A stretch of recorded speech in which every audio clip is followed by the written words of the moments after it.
The moment I was arrested, I was terrified. So I really didn't think that I was going to see the sunset that night. I just thought this is the end. Yvonne Ridley is a British journalist. She was captured by the Taliban in 2001 and was held for 11 days. She entered Afghanistan from the borders of Pakistan illegally and spent 2 days undercover.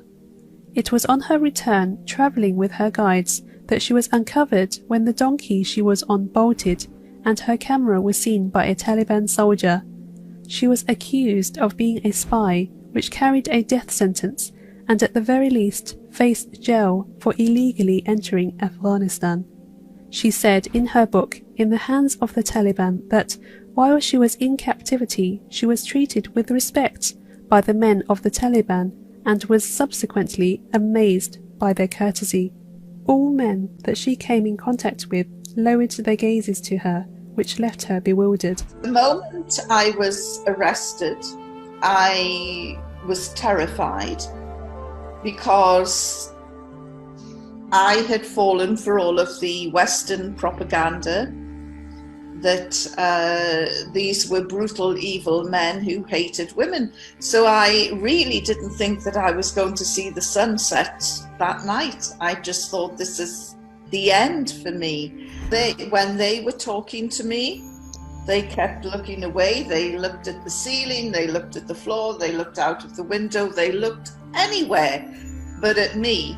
And I just thought, they can't look me in the eye because they know that they're going to kill me and they're feeling too guilty.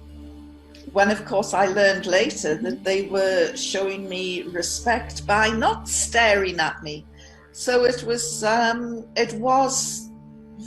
real clash of cultures. They kept responding to me when I was rude, aggressive. I threw things at them, I spat at them. They kept saying, why are you behaving like this? You were our guest, we want you to be happy. And I'm thinking, why are they acting like this?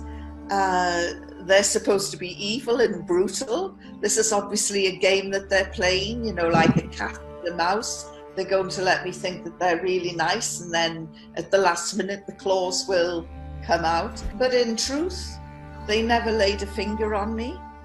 They never touched me. They didn't respond in an aggressive manner. She had initially thought they had already decided to have her executed and therefore could not look her in the eyes. Only later did she discover they were showing her a sign of respect.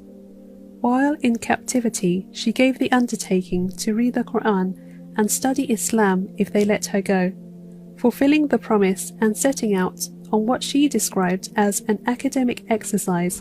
She said she was shocked to discover the Quran makes it clear that women are equal in spirituality, worth, and education. What everyone forgets is that Islam is perfect, people are not. She reverted to Islam in the middle of 2003, claiming that her new faith has helped put behind her broken marriages and embrace the biggest and the best family in the world. Allahu Akbar.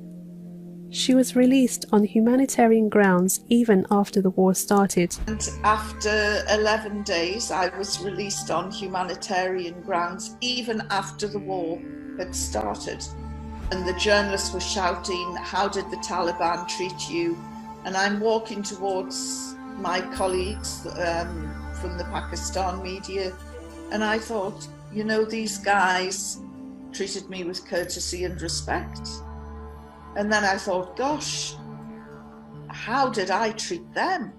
And I thought, I nearly stopped and I nearly turned around to go back to say, look, I'm really sorry I was so rude. But I thought, if I stop and turn around, they'll say, oh my goodness, she's coming back, and then they would shoot me.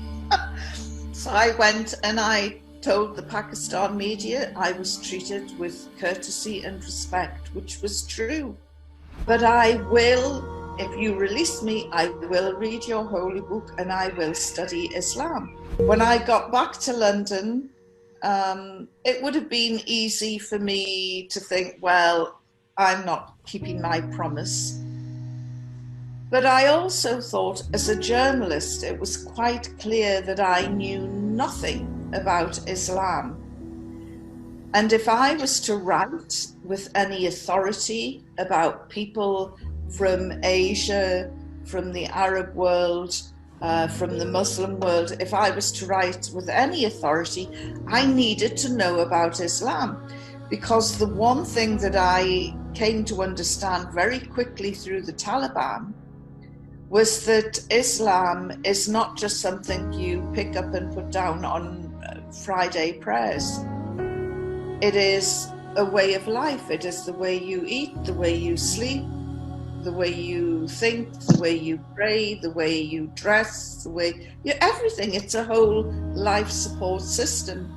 And so as a duty to myself as a journalist to be informed, as well as giving a promise to the Taliban, I started reading Islam. I also started to read about this man, Muhammad, the founder of Islam.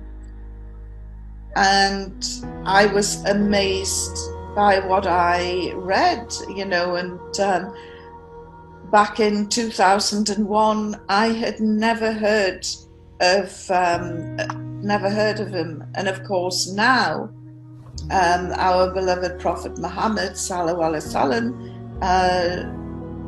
is a role model as contemporary. He's a man of the 21st century, as he was back in the 7th century, an incredible person. At the end of 2 years, I ended up embracing Islam, and it wasn't a great leap of faith. I'm still praying to the same God. I just do it in a more disciplined way. Unfortunately, the free press doesn't exist, and it's used for a propaganda. Propaganda is a very powerful tool. The whole world can argue and frame opinions on the news without checking their sources and verifying if it's right. Look around you, switch on the TV, open social media platforms, it's not all true. It reminds me of